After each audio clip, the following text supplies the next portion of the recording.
চার প্রকার দোষওয়ালা পশু কুরবানি বৈধ নয়। নবী সাল্লাল্লাহু আলাইহি সাল্লাম বলেন, চার প্রকার দোষ থাকলে কুরবানিতে বৈধ নয়।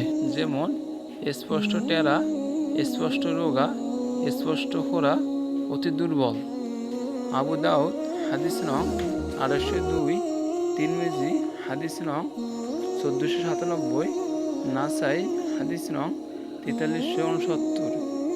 এই দলিলের আলোকে এটাও বোঝা যায় যে যে পশুর দোষ এর থেকেও বেশি ও বড় সেসব পশু কুরবানিও নাজায়েজ। যেমন অন্ধ, পা ভাঙ্গা, চলতে অক্ষম ইত্যাদি।